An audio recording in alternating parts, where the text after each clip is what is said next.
Hi, my name's Phil. I like talking about politics, and in this video I'd like to discuss the latest report on how Brexit has hit our GDP even more than predicted. It comes from Rishi Sunak's old boss. No, not Boris Johnson, investment bank Goldman Sachs.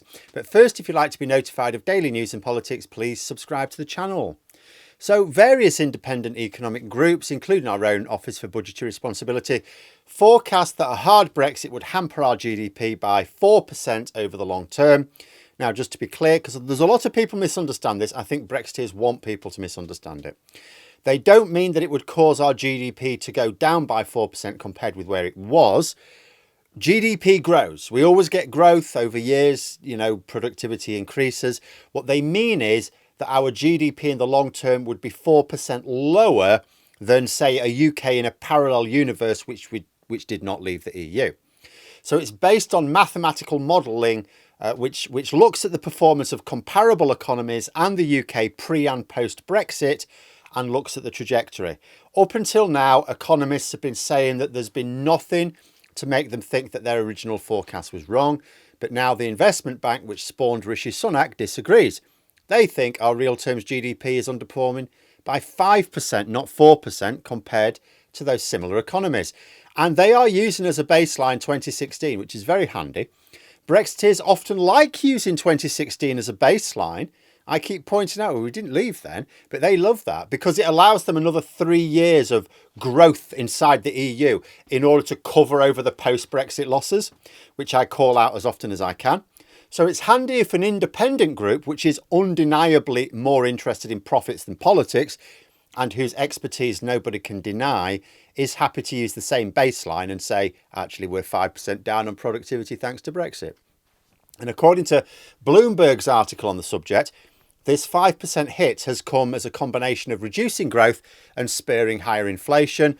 Why the inflation matters is that it means that the value of the pound in your pocket is worth way less now than it would have been with lower inflation. So GDP figures are even less impressive.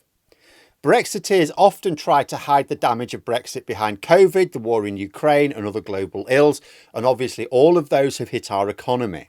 Of course, global inflation has been high because of these things. Of course, global productivity was hit by the aftershocks of these things as well. But the point is that this study, just like all the other serious economic studies, do not look at the UK in isolation. They're looking at comparable economies and using those as a yardstick. It allows them to produce what is called the doppelganger UK, a model of the UK without Brexit. And when they say that our GDP is 5% lower than it should be, they're not just noting the economic metrics in the UK, but other countries as well. Those other countries were also hit by COVID, some harder. Those other countries were also hit by the shift away from global manufacture. Those other countries were also hit by disruption to supply lines resulting from Russia's invasion of Ukraine. Many harder than us. There's not a single global headache that is not also affecting at least some, mostly all of these comparable economies. So this model strips all of that out. That is the beauty of serious economic studies like this. They're very difficult. You need experts to do them. But you can't just point to higher than usual inflation around the world because they take that into account. The bottom line is that independent economists all say that Brexit has caused damage. In fact, as someone who reads a huge range of news media outlets, I'll tell you what is noticeable. The articles which try to claim that Brexit is in any way beneficial or might be beneficial are always those written as general news for ordinary members of the public. The mainstream media, and only some of that bothers to do it.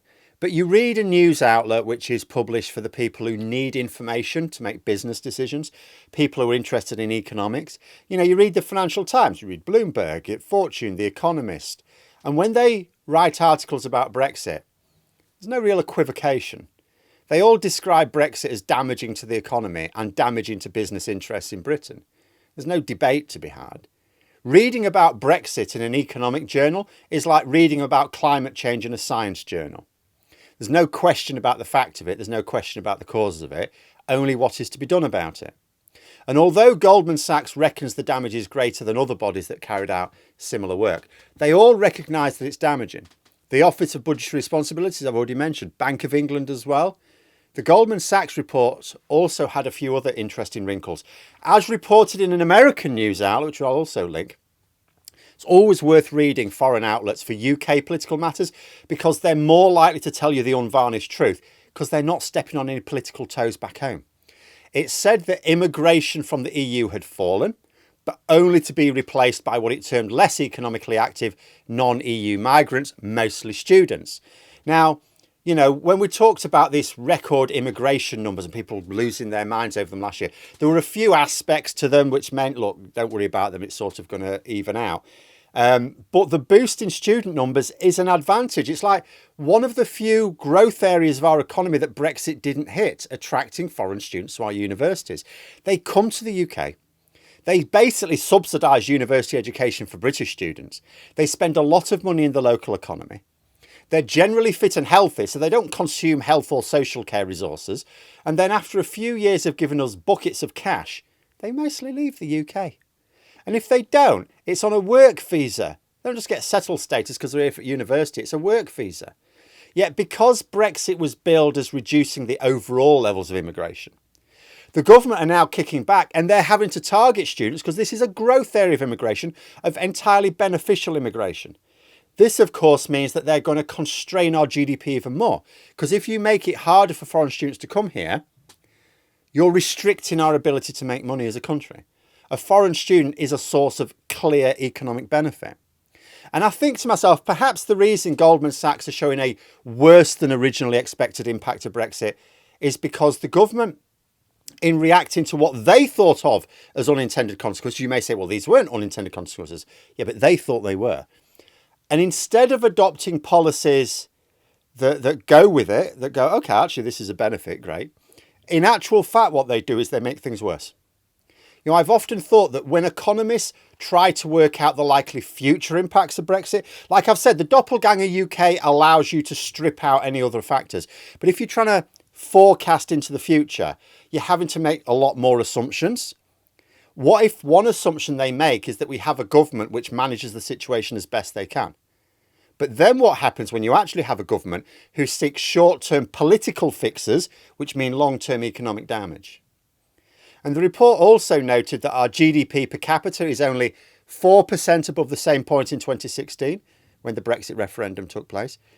But in the Eurozone, it's 8% and 15% for the USA. They also note that our inflation is higher than both the Eurozone and the United States. And that's especially notable when you consider the Eurozone was more badly hit than the UK by both COVID and the war in Ukraine. Mind you, as Bloomberg article, which I've linked, does give a sop to Brexiteers at the end.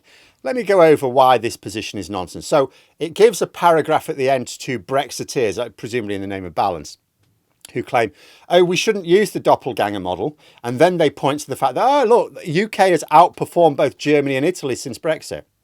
So let's go over those 3 points.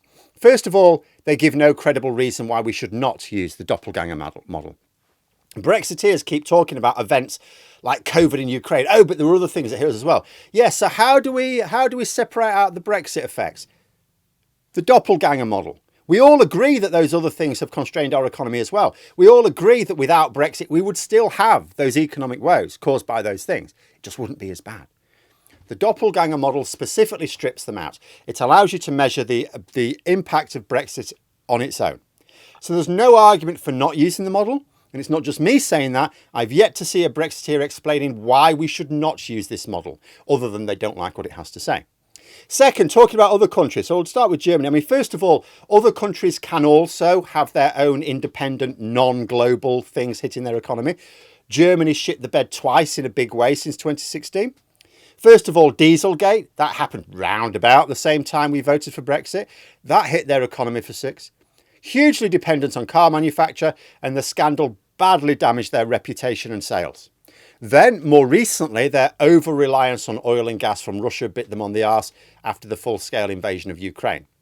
So there are specific issues with Germany which explain their own woeful economic performance. As for Italy, they're in an even bigger mess.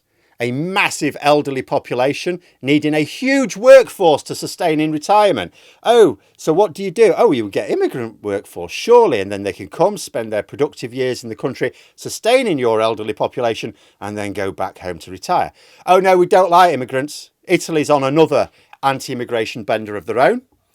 Political instability also makes it impossible to make long-term decisions in the face of those permanent problems. In fact, Germany can recover. Germany, you'd expect over the next decade to recover, unless it does something else wrong. Italy is going to be in a hot mess for years to come. So now you don't get to say that Brexit is fine because we found a couple of other countries that have made very poor political decisions, just of a different kind. Before Brexit, we were outperforming all of the major economies of Europe, not just a couple who were as dumb as we were, but in different ways. But there we are. Those are my thoughts. Let me know yours in the comments below. I hope you found the video interesting. If you did, please click the like button. And if you'd like to support the channel further, the join button for memberships. And until next time, I'll see you later.